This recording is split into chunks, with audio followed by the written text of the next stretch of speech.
Hello and a very warm welcome to all my viewers. We are into the third session of network analysis.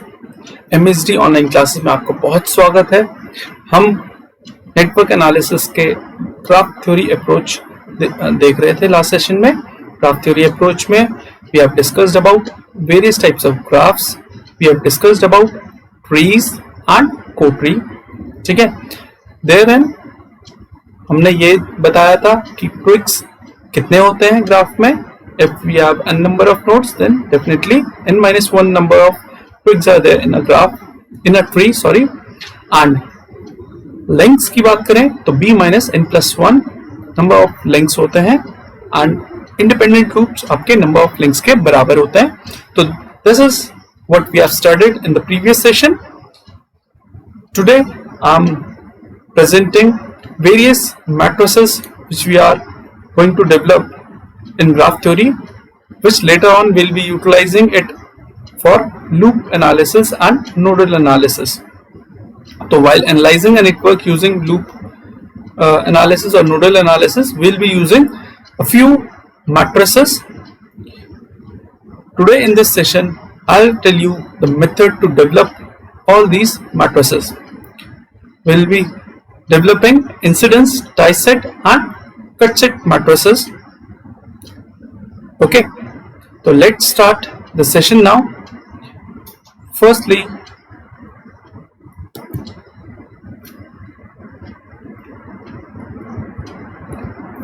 incidence matrix. First one is incidence matrix.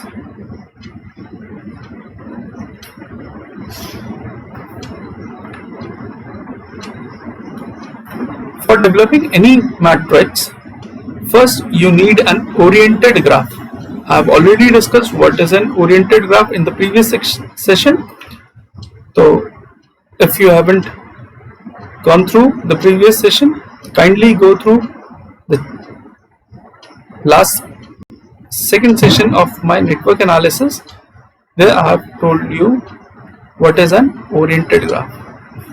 Now let me consider a simple graph wherein I have assumed direction of current. I have assumed my orientation as per my choice. Let the node in the graph is A, B, C, D and the branch be numbered as 1, 2, 3, 4 and 5. Now what is incidence matrix? Incidence matrix is represented by A subscript C, that is complete incidence matrix. And what it tells us the information about nodes and branches, okay, and how the branches are connected between various nodes in the graph.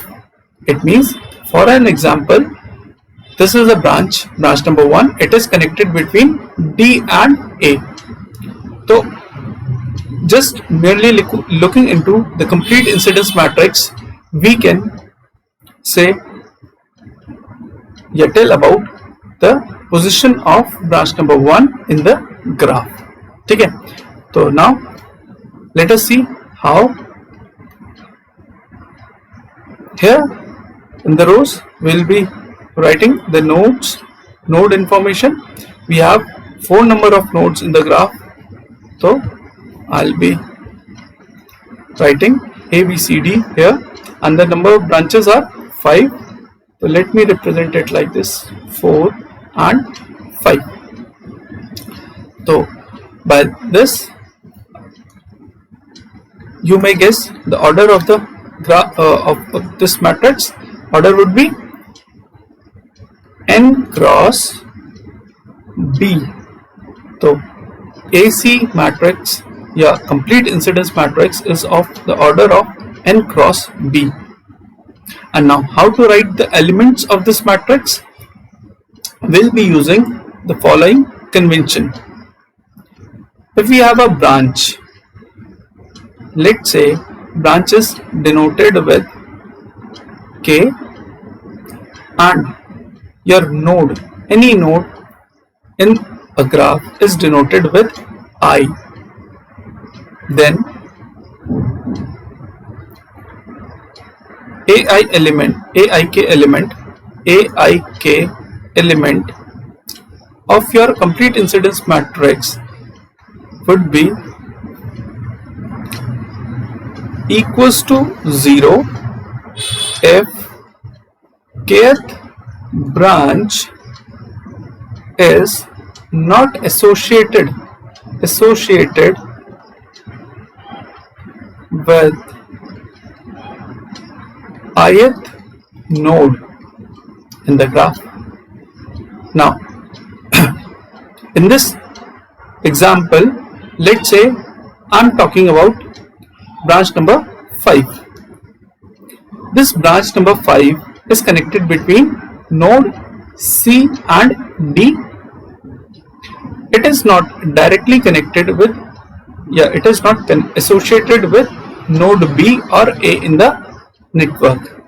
Thus, if I am considering K equals to 5 and I equals to A then, or B, then A B5, this element in your complete incidence matrix would be equals to 0.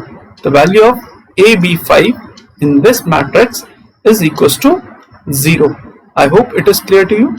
Fifth branch को देखिए बेटा, fifth branch C और D के बीच में connected है. There is no direct association of this branch with A or B node. So AA5 and AB5, both elements in this complete matrix should be equals to 0. I hope it is clear. Now AIK, the value of AIK will be marked positive 1 if kth branch is associated with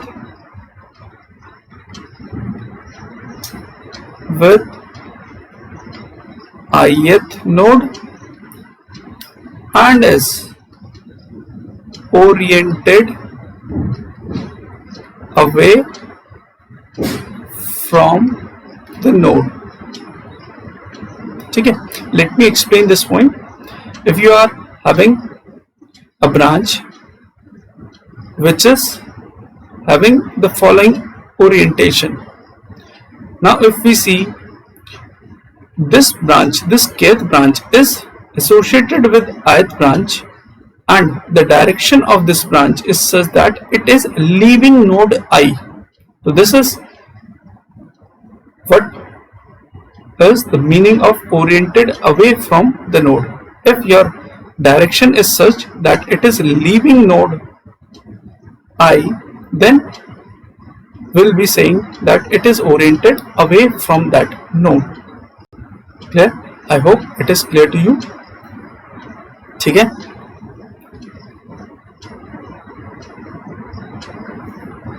ना अब इसमें ही example देखते हैं इस graph में. Let's see branch number 4. Branch number 4 is associated with D node. Yes, it is associated with D node because fourth branch जो है आपकी D से connected है. तो AD4 अगर एलिमेंट आप इस मैट्रिक्स में देखेंगे तो it should be marked +1. Clear? Fourth branch is associated with node D and the direction is such that it is oriented away from node D. I hope it is clear. Very easy. Now lastly, the element in this matrix is to be marked -1 if kth branch is associated with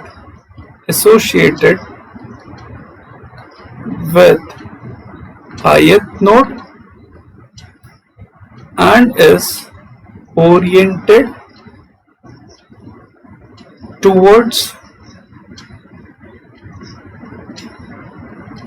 towards that node.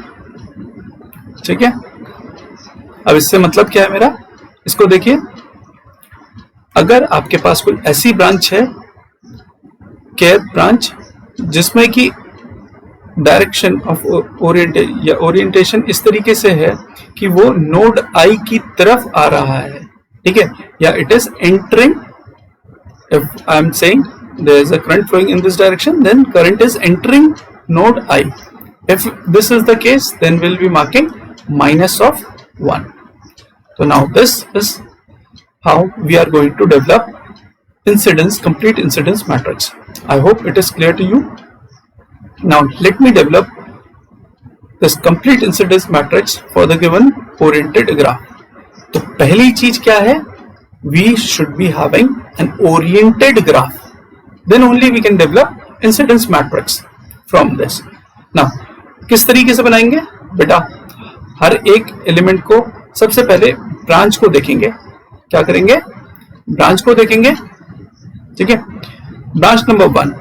अब branch number 1 इस circuit में अगर देखते हैं तो it is connected between D and A, so it is not associated with B and C, and if it is not associated with B and C, we'll be directly marking those elements, that is A B1 and AC1. ये elements कौन कौन से हैं, देखो बेटा, ये वाला element जो होगा ये क्या है, AA1, AA2, AA3, AA4, AA5. Similarly B1, B2, B3, B4, B5 and so on.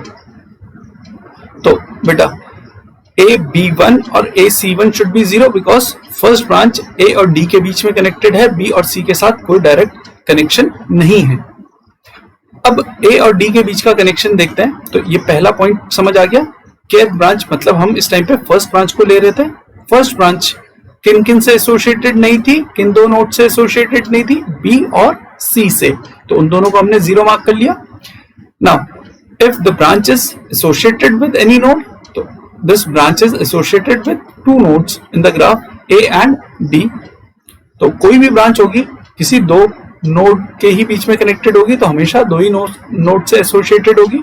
तो दो एलिमेंट एक कॉलम में इधर +1 और -1 रहेंगे. अब देखिए A नोड को देखें तो ब्रांच की ओरिएंटेशन इस तरीके से है कि वो A नोड की तरफ आ रहा है. ठीक है, A नोड की तरफ आ रहा है, तो ये कौन सा केस हो जाएगा, -1 का. ठीक है, and it is leaving node D, or I can, in other words, I can say it is oriented away from node D. Then I'll be marking it as plus of 1. I hope it is clear to you. Similarly, for the second branch, it is connected between A and B. So I'll be marking C and D as 0. And seeing the orientation, I can say that A2 is to be marked +1 and B2 is to be marked -1. Similarly, you can develop the entire matrix. Third branch is connected between B and C. तो A और D को आप 0 कर दोगे, B +1 -1. Fourth branch is connected between B and D. तो A और C आपका 0 हो जाएगा. ठीक है, and it is oriented towards B. तो -1 for B, and for D4 it is +1. Similarly, fifth branch is connected between C and D. Therefore, A and B5 should be marked 0, and C may it is oriented away from C, so it is to be marked +1 and -1 for D5 element. I hope you can develop complete incidence matrix from this. Clear? So this is complete incidence matrix, or in literature somewhere you will also see it as augmented incidence matrix. Now if we see this matrix, then we can observe that sum of entries in any column is equals to 0. If I'm adding all the entries of your first column, then -1 + 0 + 0 + 1, it comes out to be equals to 0. Similarly, you can watch all the remaining columns. The sum of all the entries in every column is equals to 0. So what we can say is that if I remove one row from this matrix, still the information carried by the matrix thus obtained is not losing any information. That is, अगर मैं D रो को हटा भी देता यहाँ से, या any one row from this matrix, if it is removed from the matrix, then the remaining matrix carries the entire information about the graph. तो कोई भी इंफॉर्मेशन लूज तो हो नहीं रही है. तो अगर आप मेमोरी पॉइंट ऑफ व्यू से देखा जाए तो एक रो कम अगर स्टोर करोगे तो मेमोरी आपकी कम रिक्वायर्ड होगी. ठीक है. तो देखिए, अगर एक रो को आप हटा देते हैं तो तब उस मैट्रिक्स को हम कहते हैं रिड्यूस्ड इंसिडेंस मैट्रिक्स. तो रिड्यूस्ड इंसिडेंस मैट्रिक्स क्या किससे रिप्रेजेंट करेंगे? ए लेटर से. ठीक है. तो ए इज रिड्यूस्ड इंसिडेंस मैट्रिक्स. ठीक है. whereas AC is complete incidence matrix. complete incidence matrix. ठीक है. तो removing any one row from this matrix will be getting a reduced incidence matrix. And if I want to get complete incidence matrix from a reduced incidence matrix, what I can do is, अगर मेरे को देखो बेटा ये 3 रोज दी होती, पहली 3 रोज दी होती और मेरे को चौथी रो के बारे में बताना था, तो सिर्फ मैं क्या कर सकता हूं, किसी भी कॉलम का नेगेटिव सम लिख लूं तो दैट इज योर 4th रो, या जो भी आपने रो रिमूव करी है वो आपकी रो बन जाएगी. देखिए किस तरीके से. अब मैं यहीं पे क्या कर रहा हूं, इस रो को एक बारी के लिए ये एलिमेंट जो थे इनको हटा देता हूं. तो देखिए बेटा, हमको पता है property of a complete incidence matrix is that sum of algebraic sum of all the entries in a column is equal to 0. तो यहाँ पे जो एंट्री होगी या ये एलिमेंट जो होगा, it should be the negative sum of the remaining entries. तो नेगेटिव सम क्या हो जाएगा बेटा? Sum of these elements in a column is minus of 1. तो माइनस ऑफ 1 का negative sum plus of 1. Similarly 1 minus 1 0, तो negative sum is again 0 0 plus 1 and minus 1. तो देखिए सिर्फ इस नॉलेज से हम इस 4th रो को दोबारा डेवलप कर सकते हैं. तो for reduced incidence matrix A, the order should be, order of this matrix would be equals to n नहीं, क्या हो जाएगा? n minus 1 cross b. This is the order of reduced incidence matrix and usually हमेशा इसी को ही हम incidence matrix भी कहते हैं. ठीक है. एंड इवन इफ अगर आपको यूनिवर्सिटी एग्जाम्स या किसी भी एग्जाम में आपको मैट्रिक्स के बारे में नहीं बोला गया हो कि it is a reduced incidence matrix और कंप्लीट इंसिडेंस मैट्रिक्स, देन सब कॉलम का सम देखिए. अगर कॉलम का सम 0 है, सारे कॉलम्स का सम 0 है, तो वो क्या होगी? एक कंप्लीट इंसिडेंस मैट्रिक्स. और अगर सारे कॉलम्स का सम 0 नहीं है तो वो क्या होगी? एक reduced incidence matrix.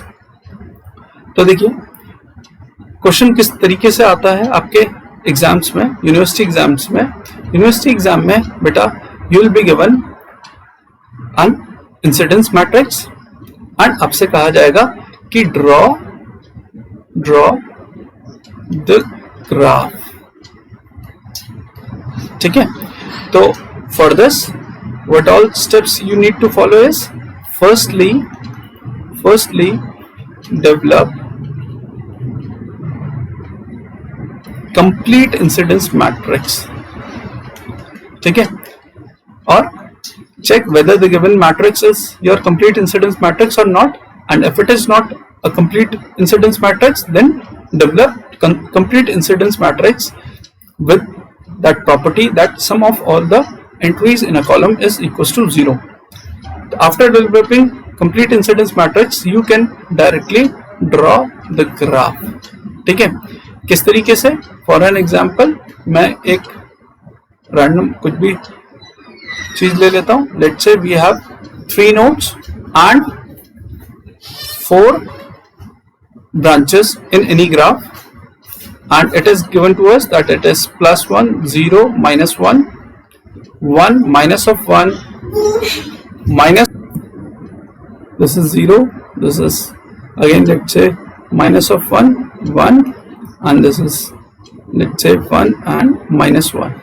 Okay, so looking at this incidence matrix, what I can say is that it is a complete incidence matrix because sum of all the entries in every column is equals to 0.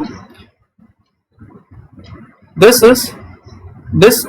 incidence matrix suggests that we have 3 nodes in the graph A, B and C. First branch is connected between A and C. So let me name them A, B and C node. First branch is connected between A and C, and the direction is such, direction हम plus minus का sign देख करके बता सकते हैं. C से A की तरफ, सॉरी A से C की तरफ ओरिएंटेड है. इसी तरीके से second branch, this is first, second branch is connected between B and C, and the direction is such that it is oriented away from B and oriented towards C. Third branch अगर देखें तो third branch is connected again between B and C.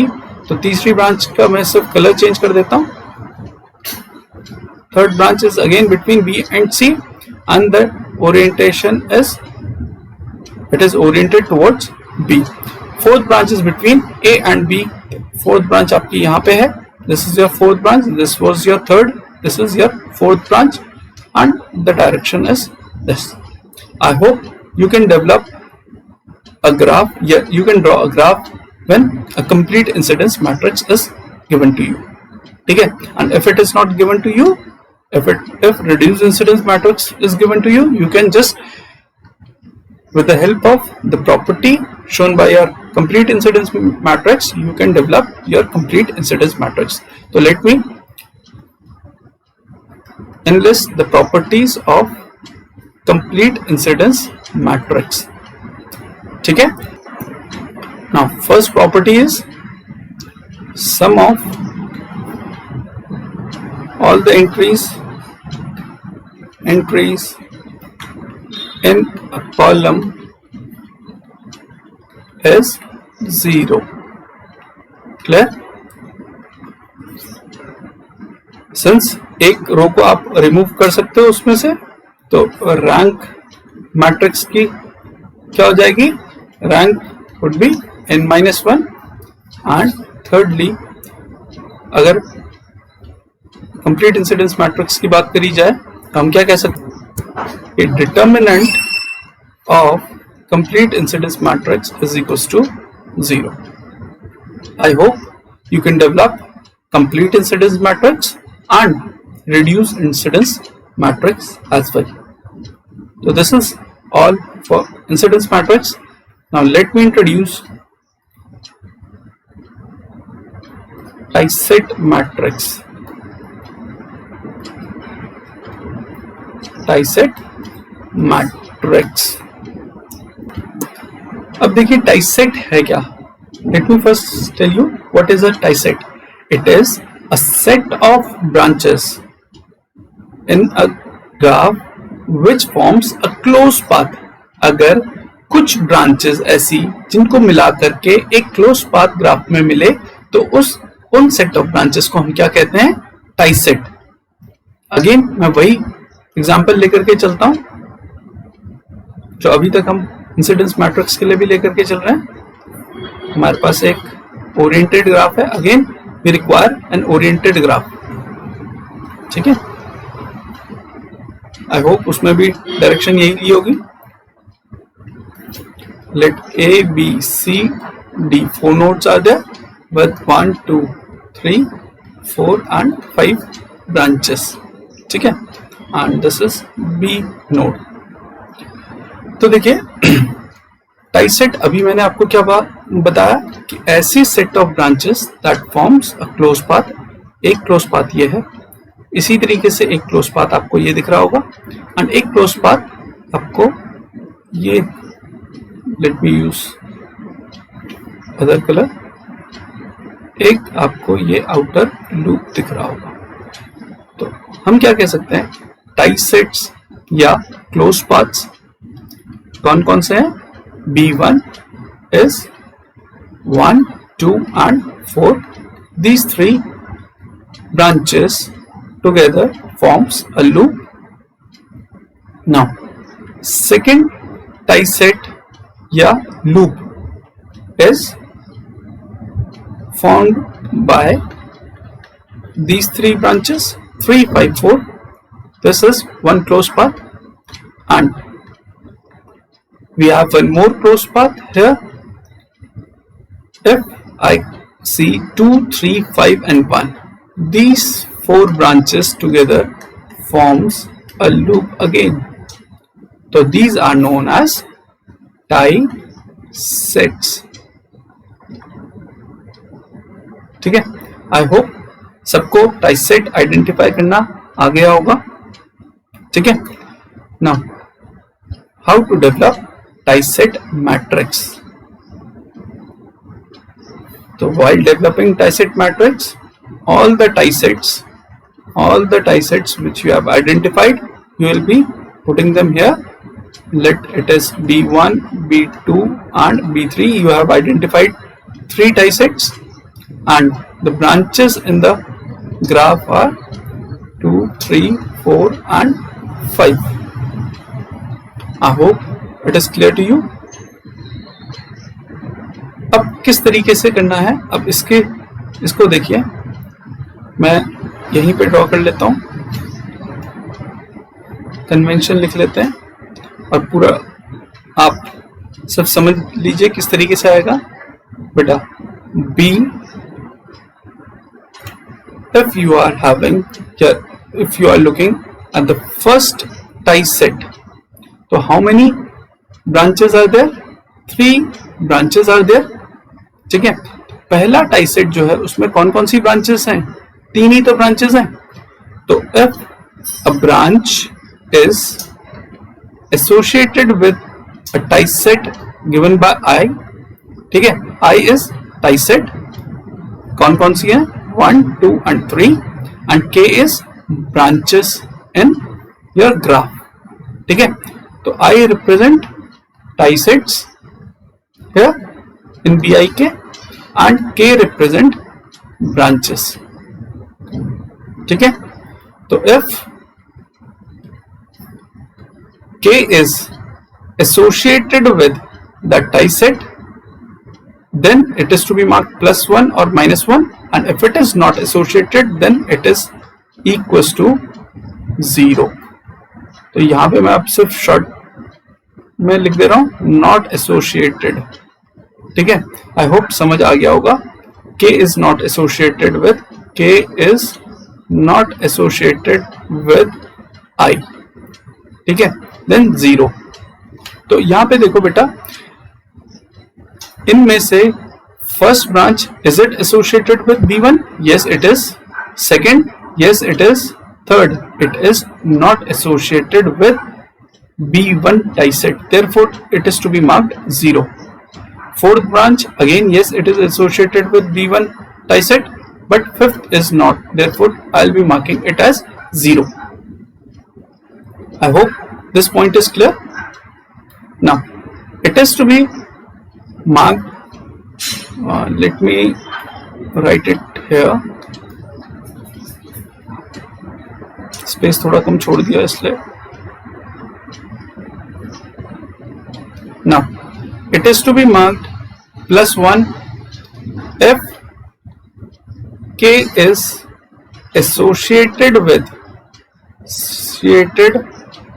with I, ठीक है, K here is branch, I here is tie set. तो if any branch is associated with a given tie set and is oriented in the same direction, now अब बात आती है same direction का क्या मतलब है। देखिए यहाँ पे मैंने 3 लूप्स बनाए, 3 लूप्स ड्रॉ किए और तीनों की ही डायरेक्शन क्लॉकवाइज ली है। तो this is orientation of your tie set, ठीक है। तो B1 की ओरिएंटेशन क्या है, clockwise. I hope it is clear to you. Now branch number 1, अगर ब्रांच नंबर 1 को देखें तो ब्रांच नंबर 1 की डायरेक्शन क्या है, ऊपर की तरफ, और टाई सेट जो है हमारा वो भी उसी सेम डायरेक्शन में है। तो I will be marking it as +1, ठीक है। अब देखिए सिमिलरली क्लॉकवाइज डायरेक्शन थी आपके फर्स्ट टाई सेट की, तो इसमें सेकंड ब्रांच भी सेम ही डायरेक्शन में ओरिएंटेड है, देयरफॉर +1। बट अगर फोर्थ ब्रांच को देखें तो हमारे टाई सेट की डायरेक्शन डाउनवर्ड में है, from B to, sorry this is D, from B to D है हमारी टाई सेट की ओरिएंटेशन, एंड इस ब्रांच की ओरिएंटेशन D टू B है। तो ये अपोजिट ओरिएंटेशन है, तो will be marking it as -1। तो -1 if associated but with different orientation. So students, if you are making notes, write properly that if K is associated with kth branch, आप लिखेंगे किस तरीके से, if kth branch is associated with ith tie set and is oriented in the same direction, then it is to be marked +1, and if kth branch is associated with ith node and is oriented in the opposite direction, then we'll be marking it as -1. And if there is no association of any branch with the tie set, then the element is to be marked 0. I hope I am clear. If you have any doubt, do write in the comment section given below. And बेटा Telegram link दिया हुआ है आपके description box में, वहां पे आपको जो भी आगे वीडियोस अपलोड होते हैं उसके नोटिफिकेशन मिल जाएंगे, लिंक्स मिल जाएंगे, ठीक है। और एक शेड्यूल है, उस शेड्यूल पे ही हम वीडियोस अपलोड करते हैं, ठीक है। तो subscribe for that channel also, ठीक है। Join me on that Telegram. अब देखिए सिमिलरली B2 को देखें तो B2 में अब मैं क्विकली बना दे रहा हूं, 3, 4 और 5 के साथ ये एसोसिएटेड है, तो 1, 2, 0 रहेंगे। 3 is oriented in the same direction, तो +1। 5 is oriented in the same direction, इसलिए +1, एंड 4 भी +1। सिमिलरली थर्ड टाई सेट जो है, जो हमने डिफाइन किया हुआ है बाय 2, 3, 5 एंड 1, अगर हम देखें तो सबकी डायरेक्शन सेम है, आपके लूप की जो आपने एज्यूम डायरेक्शन ली है उसके ही जैसी, तो सारे ही +1 हो जाएंगे। और sorry, fourth element, fourth branch is not associated with this, तो this is to be marked 0, remaining all elements are positive. I hope it is clear to you how to develop a tie set matrix. Clear? अब देखिए fundamental tie set या F tie set. अच्छा, sometimes tie set matrix is also known as loop matrix, ठीक है। तो अगर कभी loop matrix बोला जाए तो again it is your tie set matrix.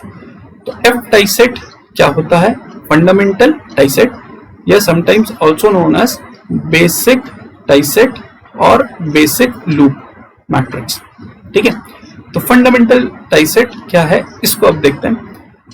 देखिए फंडामेंटल टाई सेट डिफाइन होता है with respect to a tree of a graph. तो if this was your graph, ये आपका ग्राफ था, तो firstly I have to draw a tree and then only I will be defining your F tie set matrix. Clearly? तो clear है बेटा? तो F tie set matrix तब डेवलप करी जाएगी when you will be choosing a tree first from a graph. ठीक है? तो तभी डेवलप करी जा सकती है। अब देखो किस तरीके से। Again 1 2 3 4 5 A B C D इसी ग्राफ को लेकर के चल रहे थे। अब देखिए हम ट्री सेलेक्ट करेंगे। सबसे पहले मैंने क्या बताया, सबसे पहले क्या लेंगे, ट्री। तो I could have chosen 2 3 4 as a tree. ठीक है? ट्री सबको याद होगा, it is an improper subgraph without having any loop. ठीक है? तो ये एक इम्प्रॉपर सबग्राफ है और इसमें भी कोई लूप नहीं है, तो I have selected let's say 2 3 and 5 as my tree. ठीक है? तो दीज आर माय ट्विक्स। ठीक? remaining 2 are your links. I hope it is clear to you. You could have chosen any possible tree from this. You could have chosen 3 2 1. ठीक है? लेकिन किसी भी एक ट्री को सेलेक्ट करने के बाद तब बेटा अगर बाकी देखा जाए तो बाकी हमारे पास क्या रहा, we have 2 links.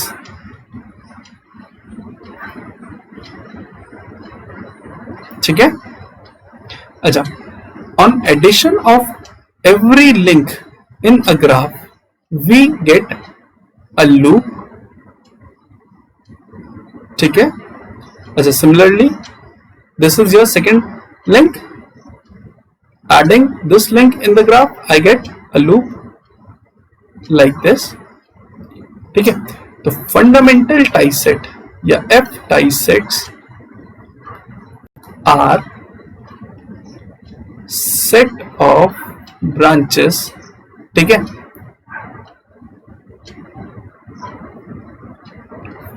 Having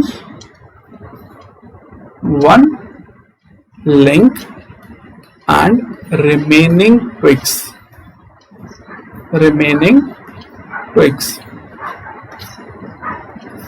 Forming a loop in a graph.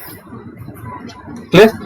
देखो टाई सेट क्या होता है, set of any set of branches, ठीक, which forms a loop in a graph, that is a tie set. ठीक है? सिर्फ यहां पे चेंज क्या है, again it is a set of branches but there is a condition for that it must have one link and remaining twigs. तो fundamental loop या fundamental tie set क्या होगा, एक लिंक और बाकी twigs. Now orientation of F tie set is along the link. मतलब जो भी आपके लिंक की डायरेक्शन होगी वही आपके फंडामेंटल लूप की भी डायरेक्शन होगी. इट मींस अगर मैं इसको फर्स्ट फंडामेंटल लूप कंसिडर कर रहा हूं, देखो दो ही फंडामेंटल लूप हो सकते हैं क्योंकि बेटा जितने नंबर ऑफ लिंक्स होंगे उतने ही आपके फंडामेंटल लूप्स होंगे, क्योंकि एट अ टाइम या एफ टाई सेट डिफाइन होते हुए एक लिंक होना चाहिए और बाकी ट्विक्स होने चाहिए. तो if you are having 2 number of links then definitely you will be having 2 tie sets only. So let me write it here that this is BF1, that is fundamental tie set first and fundamental tie set second. पहला मैं कर रहा हूं क्या, 1 2 and 5, 1 2 and 5.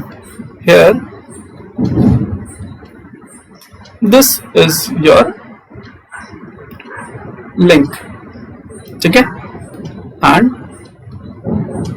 let me write second fundamental loop, it is 3 4 and 5 and here this fourth branch is your link. ठीक है? and direction क्या होगी, जो आपके फंडामेंटल वो जो आपके लिंक की होगी। I hope this is clear to you. Check, let me erase this. अगर ये आपके समझ आ गया है, if you have any problem, ठीक है, understanding F tie set, then do write in the comment section. Now to develop F tie set matrix, बेटा उसी तरीके से किया जाएगा जिस तरीके से आपने टाइसेट मैट्रिक्स डेवलप करी। इधर पे आप लिखोगे एफ टाइसेट्स एंड इधर ब्रांचेस। एफ टाइसेट कितने मिले आपको? 2 ही मिले, BF1 एंड BF2, क्योंकि 2 ही लिंक थे। तो ऑर्डर कितना हो जाएगा बेटा? लिंक कितने होते हैं? B minus n plus 1. This is the number of link in a graph multiplied with your cross B. तो this is the order of your F tie set matrix. Branches कितनी हो गई? 1 2 3 4 and 5। I hope this is clear to you. Now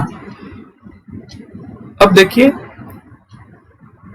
fundamental टाइसेट first को देखते हैं। तो branch number 1 2 and 5 ये 3 associated हैं फर्स्ट टाइसेट से।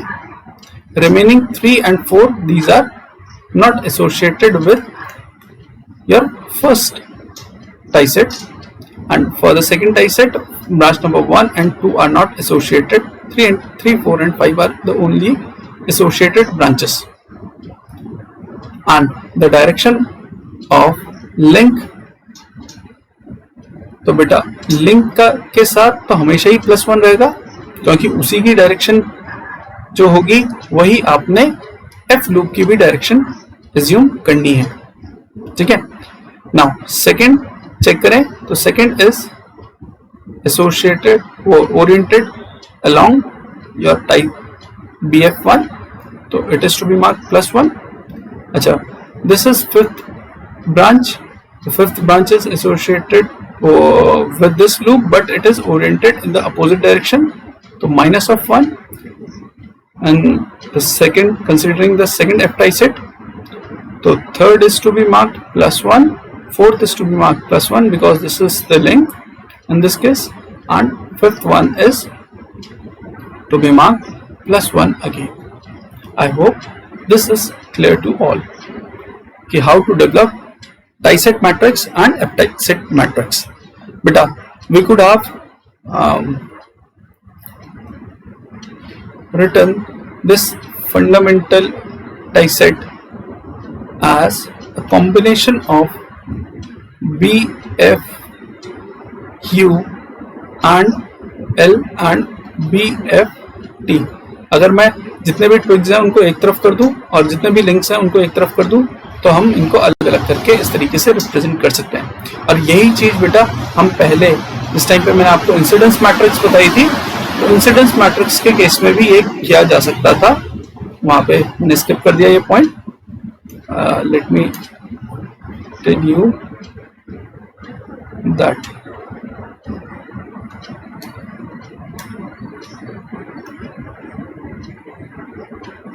नाउ जिस तरीके से आपने यहाँ पे इंसिडेंस मैट्रिक्स बनाई थी बेटा, इसमें भी आप कोई एक ट्री ले लोगे तो उसमें क्या हो जाएगा बेटा, अगर कोई एक ट्री सेलेक्ट कर लेते हो, फॉर एन एग्जांपल इसी ग्राफ में 2 3 4 इज अ सिलेक्टेड ट्री, तो इतना पोर्शन अगर आप अलग कर दो और 1 और 5 को अलग कर दो, तो दो अलग अलग पार्ट्स में एक ही मैट्रिक्स को लिख दो, तो आप उसको भी इस तरीके से लिख पाओगे कि A is A twigs and A links. So this is your twig incidence matrix and this is your link incidence matrix. Later on, while we'll be correlating various matrices, then उस टाइम पे मैं आपको दोबारा से explain कर दूंगा। ठीक है? तो I hope you can develop Tiset and F Tiset matrix now. Now, third matrix is cut set matrix.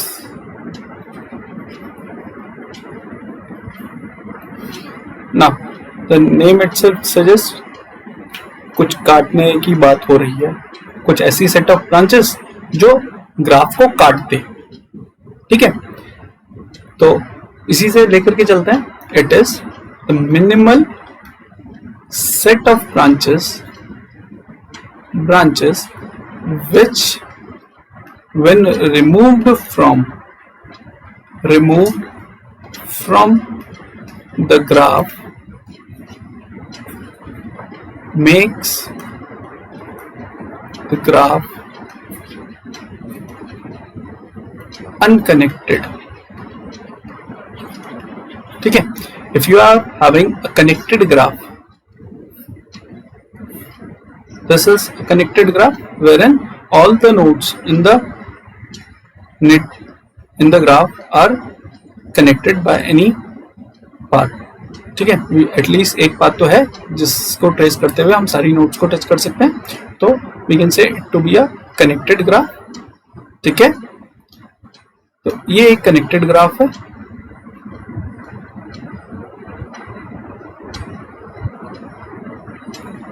1 2 3 4 and 5 A B C D।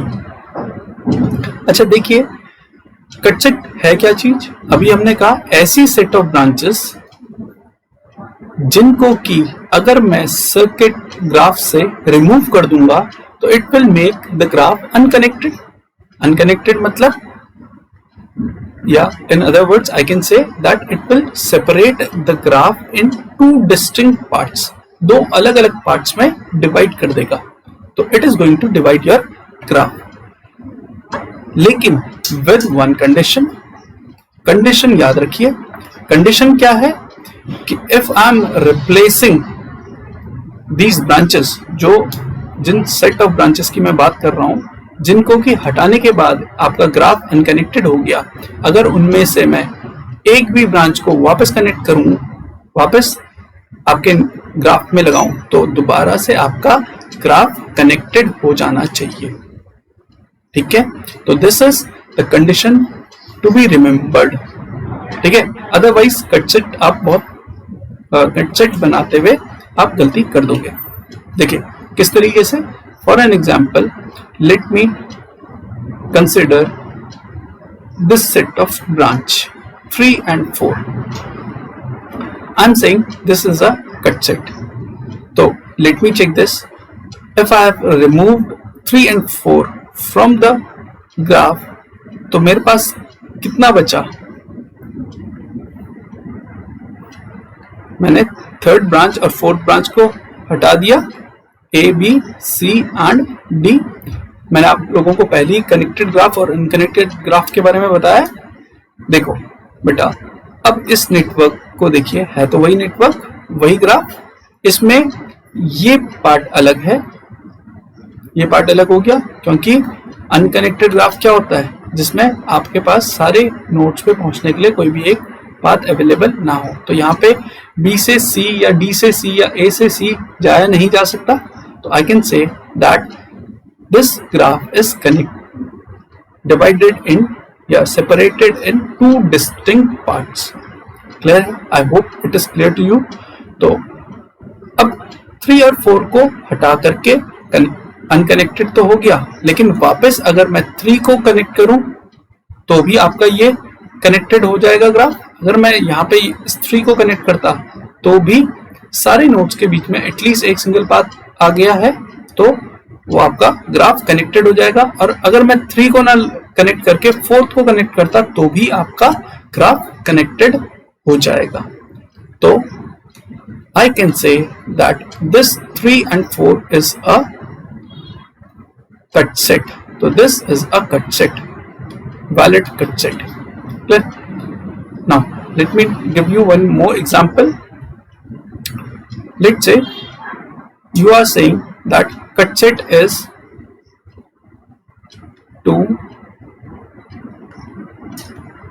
3 and 4 and 5।